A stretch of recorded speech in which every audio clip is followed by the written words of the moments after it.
Greetings, ladies and gents, and welcome to this daily science fiction extravaganza, commonly known as Tales from Outer Space. Taken from the subreddit HFY. All the relevant links will be down below. And, as always, I hope that you enjoy. And if you do, please consider supporting the channel. On to the science fiction. Story number 1. Humans are weird. Sweat. Written by Betty Adams. "Excuse me, friend Dodge." The voice came from behind him, startling the ranger from his brown study of the remaining miles of moon-like terrain they faced. "Yes, friend 57 clicks," he replied, remembering to add the honorific. Not that he minded. Once you shared the malfunctioning ship and landed that was not crashed by a margin of a few meters per second, and the news that you were going to have to hoof, or wing it, in his friend's case, 40 miles across a featureless desert to the nearest supply cache, there was no reason to call each other friends. The ginger blur came around, then focused on the fluttering bat-like creature. "I suspect that your water supply is leaking," 57 Clicks informed him, with his horrifyingly adorable face scrunched up in what Mac Dodge had learned was a sign of distress. Mac grunted, stood immediately, and began to shrug off his backpack. The partial shade that the rock outcropping had offered only covered him if he was sitting, but he needed his attention now. "Well, let's see," Mac muttered, carefully examining the mouthpiece, the tube that led to the main reservoir in the pack, and the reservoir itself. "I can't see or feel anything wrong with it, and it doesn't look like I've lost any water," Mac finally said. "What makes you think it's leaking?" "You're covered in water, friend Dodge," 57 Clicks insisted. Mac heard the fluttering of the leathery wings and felt the velvet brush against the back of his itsy-bitsy hellbat flew around his face and held the dripping, wet manipulator claw. "Look at this." "That's just sweat," Mac said with a sigh, slinging the pack back on and searching for buckles.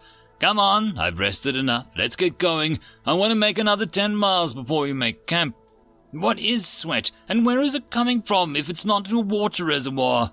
57 Clicks demanded, fluttering around in front of Mac, his dusky ginger fur catching the dim light in the 3 suns. "Did you read the section in our briefing about how humans achieve thermoregulation?" Mac asked, ruefully, already knowing the answer. "No," 57 Clicks replied, without any seeming embarrassment. Mac sighed and shook his head as he stared out. "I have a set of glands that pump water out from my internal reserves, and then my skin uses the resulting temperature drop due to evaporation to pull the heat from my internals and radiate it out to the surrounding atmosphere." Maybe not the most accurate summation of his internal biology wasn't his specialty. He hoped that he was mostly accurate because 57 Clicks was so stunned by this revelation that he waited what must have been a full 5 seconds before replying. "The amount of water you must have to store would be enormous," he chattered out excitedly. "I'm 90% water," Mac commented, though his training suggested that he might not be strictly relevant. "That is a lot of weight," 57 Clicks still seemed shocked, "just to carry around and expand like that." "Legs," Mac indicated the limbs in question. "They are really good for carrying extra weight." "It just seems inefficient," 57 Clicks commented. "Well, we can't all have sensory horns that double as thermoregulators," Mac said philosophically. "They are very useful," 57 Clicks agreed, hovering to preen the organs in question. His 4, rightly 2.5 sets marked him as a rather young, but they were quite the source of pride for him. Mac grinned and gave a chuckle. It was going to be a long walk, and he was already glad 57 Clicks was in a good mood. End of story.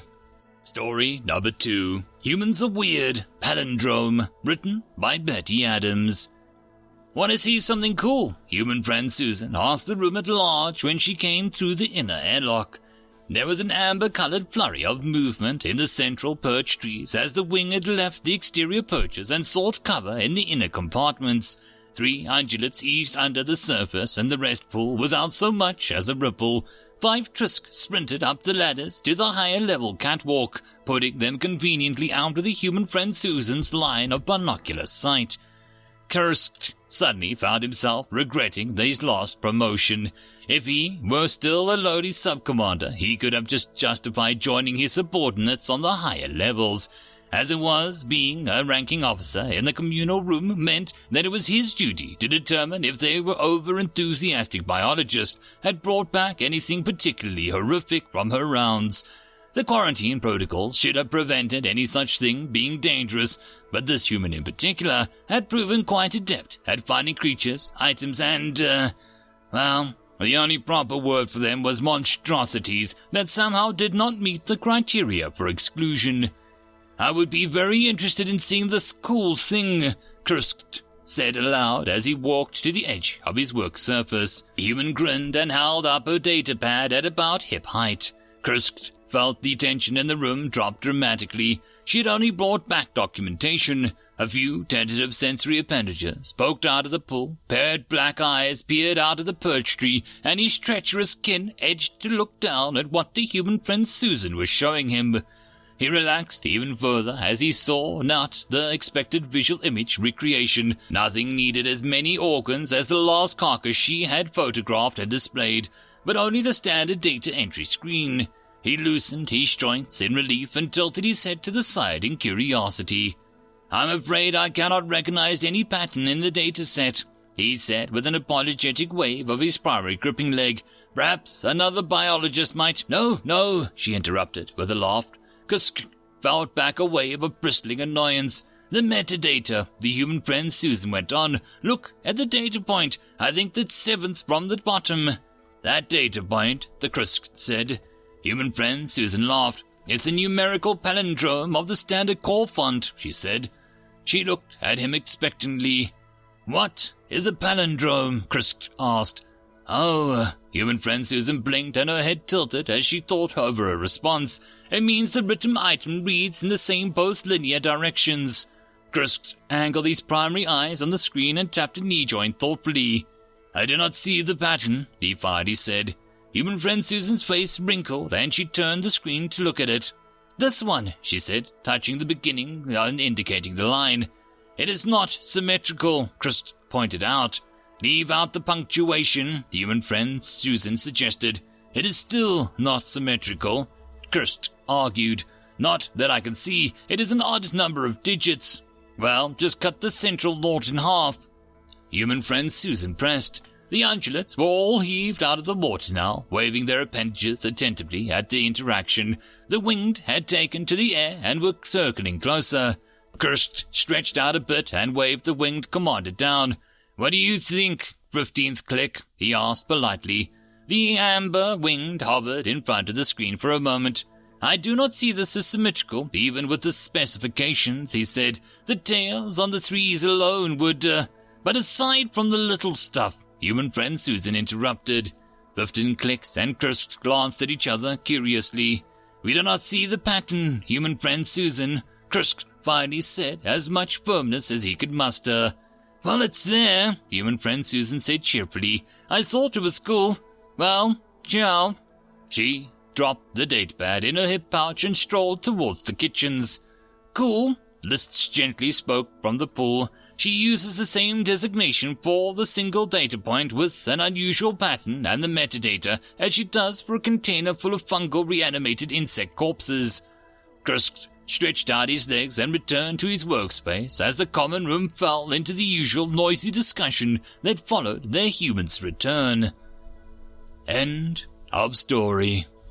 Story number 3. Humans are Weird. Regulation. Written by Betty Adams. Alliance Coalition Safety and Health Regulation 574.328, Subfile 749. Topic: Interspecies Interactions in Formal Settings. If a human crew member requests any volume, weight, length of substance that is in any reasonable measure explosive, flammable, or reactive under the standard range of pressure, reflexivity, or temperature found off Alliance ships, you are to determine exactly what they intend to do with it before providing it. The human must provide exact details of their intentions for every measurement, or it will not be provided to them. Addendum number 1. I have a really cool idea is not a sufficient explanation. Addendum number 2. The presence of moderately hazardous vermin is never sufficient explanation. Should the human in question attempt to use it as such, they should be immediately reported to the commanding officer. Alteration 1 star. Under conditions no less than 2 standard deviations away from standard range of pressure, reflexivity, and temperature found on Alliance ships and on worlds frequented by Alliance away teams. Alteration 2 star. Under conditions where humans can't survive for more than 5 minutes without a standard survival gear set. Addendum 145. It is to be assumed that if there is a human on your crew, there will be spontaneous explosions, ignitions, reactions. All ships hosting humans, or likely to host humans, or likely to pass near ships hosting humans, will take appropriate caution. Please see Alliance Coalition Safety and Health Regulation 1453.245. Subfile 543, topic interspecies interactions in a formal setting. End of story. Story number 4. Humans Are Weird. Fireworks. Written by Betty Adams. Gulched. A voice sounded from around the wall of the office, and the nutritional anthropologist clicked out a response absently. The speaker fluttered into the room and came to rest across the table from where the 3 Culture's 8 legs were rapidly tapping away at the screen. Gulched. The Howlbat began, his fur flat from some uneasy emotion. Gulched twitched in an irritation and raised his primary eyes to focus on the base safety officer. "Can I aid you, 5 clicks?" Gulched asked. He had more experience than most fighting the instinctual fear his species had of the Howlbats, but it was still uncomfortable to be in the same room with one. "How did you know that I should not have approved of the cultural display tonight?" 5 clicks demanded in a rush, his sensory horns dull with inattention. Gulched paused and pondered this question. "I did not know exactly," he said carefully. "I simply noted that the humans were grinning and snickering and giggling all together." "Those are supposed to be an indication of pleasure and comfort," 5 clicks hissed. "Indeed," Gulched said, backing up a bit. "However, my personal observations have indicated that if all 3 of those factors occur simultaneously, that the possibility of the humans are involved in some form of dangerous mischief is high." 5 clicks was whistling a moan and covered his sensory horns with his wings, giving the horns an absent rub. "There is also an informal rule I found in a cache of human documents," Gulched continued. "At the time I assumed there was jest, but perhaps it was earnest after all." "What rule?" 5 clicks asked without looking up from under his wings. "If the thought of something makes an adult human giggle for more than 15 seconds, it should not be allowed," Gulched replied. A sudden explosion rumbled through the base as Gulched gripped the console in fear. "What did you let them do?" he demanded, when 5 clicks didn't respond to the noise with anything other than the frame shudder. "Fireworks," 5 clicks hissed. "They're displaying fireworks." End of story. And that, my friends, concludes this dose of science fiction fun. I hope that you enjoyed. And if you did, please don't forget to support the author from the link down below. But if you want to support this channel, there are links as well down below for you to help with. But the easiest way would be to share this video. And if you are so inclined, subscribe as well. I will see you all in the next episode, and I hope that you all have a fantastic time until then. Cheers.